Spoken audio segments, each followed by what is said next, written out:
Ini namanya lapek bugih ketan hitam, jajanan tradisional warisan nenek moyang. Sangatlah mengapie, ange-ange tangan uni memaciknya. Kayak mana cara bikinnya tuh nih? Tenang, ini uni ajarkan caranya. Pertama wajib kita persiapkan pastinya tepung ketan hitam. Ini setengah kilo aja. Selanjutnya sadah atau kapur sirih ya kan? Pasti tahu besti uni. Selanjutnya ini garam. Kenapa dipakai sadah nih? Karena ketan hitam itu dia tidak terlalu mengapie dibandingkan ketan putih. Jadi wajib kita kasih sada atau kapur sirih. Untuk airnya tuh nih pakai 300 ml atau diagak-agak aja. Ini kita masuk airnya sedikit-sedikit aja dulu, jangan langsung dituangkan semuanya kan. Uni di mana pula uni dapat tepung ketan hitam tuh nih, kayak mana caranya buatnya? Jadi tepung ketan hitam ini uni dibawa dari kampung, asli dari kebun sendiri. Udah jadi tepung aja dia dibawa ke sini. Jadi gampang aja uni tinggal bikin aja lagi kan. Pengkalangan uni makin gedang kalau dikacau pakai sendok. Jadi kita kacau lah pakai tangan aja. Kebetulan ini tangan uni udah bersih, udah cuci pakai sabun, jadi jangan khawatir besti uni. Lah ini kita aduk-aduk aja terus sampai kayak gini, sampai mengapie, sampai dia mudah dibentuk kayak gini. Selanjutnya kita persiapkan inti kelapanya nih, kelapa kukur. Ini kita ambil putihnya aja satu butir yang ukuran kecil aja. Siap itu nanti kita tambahkan sama satu bungkus vanile.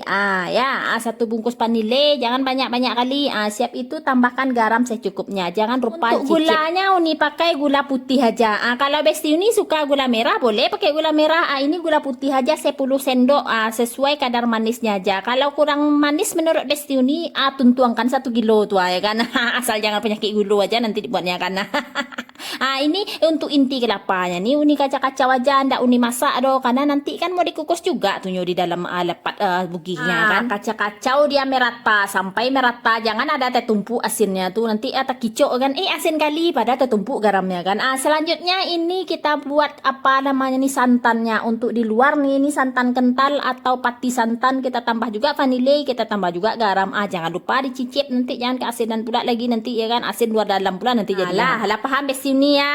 Kita lanjut tahap berikutnya, waktunya pembulatan pembentukan. Ini boleh dibulat-bulatkan atau langsung dicetak di daun boleh juga, tapi untuk besti uni yang baru belajar kayak gini aja lah, coba dibulat-bulatkan, dibuat lubang di tengahnya, cucukkanlah intinya tadi ke dalam. Ini inti yang kita buat kacau-kacau tadi, cucukkan ke dalam. Siap itu kita tutup lagi. Kita tutup serapat mungkin, jangan ada yang tak cugu-cugu intinya keluar, atau jangan ada nampak intinya lagi maksudnya. Siap itu kita bulat-bulatkan serapi mungkin kayak gini. Kayak gini ya. Lah paham besi ini kan. Siap itu untuk daunnya ini pakai daun pisang. Biasanya kan daun pisang muda, tapi kan nggak ada yang muda, yang tua pun jadi ini, tapi kita udah panaskan di atas kompor biar agak lembut, dia nggak koyak dia kan. Siap itu kita masukkan agak-agak 2 sendok santan kental tadi di luarnya. Kenapa pakai santan pula nih? Ini biar gurih, ini versi uni pula nih. Ada juga orang yang nggak pakai santan, ada juga yang pakai, kalau uni yang pakai santan sama uni.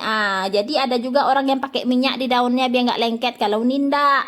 Ini nanti ndak lengket dia doh. Terus kita tutup lagi serapat mungkin. Cara membungkusnya boleh beda-beda nih, boleh sesuai yang selera besti uni aja. Siap itu kita panaskanlah air ini untuk mengkukusnya. Tunggu panas dulu sedikit ya kan, baru kita masukkan satu persatu dia ke dalam dandangnya nih. Kebetulan ini kukusannya udah uni panaskan, udah menguap-nguap uapnya ke atas ya kan. Kita masukkan satu persatu lapek bugihnya. Lah ini lapek bugihnya nih berapa lama dikukus nih? Itu pertanyaan besti uni biasanya tuh. Ini kita kukusnya setengah jam aja lah atau lebih. Pokoknya sampai masak aja lah, dicigok-cigok sekali-sekali. Kalau udah masak nampaknya berarti udah tuh. Lapek bugih nih udah jarang aja orang yang menjualnya. Buat besti uni kalau ada yang hobinya mencari pitih, mengumpulkan pitih, mau menjual lapek bugih, boleh dipakai resep uni ini, nggak apa-apa sama uni. Jadi lapek bugih nih menurut uni sama kayak mochinya orang Minang. Kenapa begitu nih? Karena dia kayak kenyal-kenyal kayak mochi itu pula. Atau mungkin bisa besti uni modifikasi dengan cara lain, atau ada ditambah dengan resep-resep yang lain. Boleh, pokoknya ATM amati tiru biru modifikasi. Terserah Besti Uni aja lah. Ini jangan lupa kita tutup kukusannya. Kira udah 30 menit, bolehlah kita cigok agak selayang dulu ya kan. Ini tutup panci uni ndak pula ada, jadi dicukir pakai pisau lagi, terpaksa lah kayak gitu lagi. Karena angin tangan dibuatnya kalau dipegang langsung. Lah rupanya udah masak aja. Apa namanya, lapek bugi uni nih. Angin tangan uni memaciknya sebenarnya. Tapi demi Besti Uni biarlah angin tangan uni. Uni bukakanlah lapek bugi pertama ini untuk Besti Uni. Ini agak angin sedikit nih, tahan aja lah anginnya lagi. Ada kebal tangan uni nih, dibuatnya payah membukanya. Bentuknya aja yang laki nih Besti Uni. Ini karena angin kali dia baru masak. Sebenarnya ini ndak laki ini, lepas dia mantap dia. Lah bolehlah dicoba Besti Uni ini, enak nih.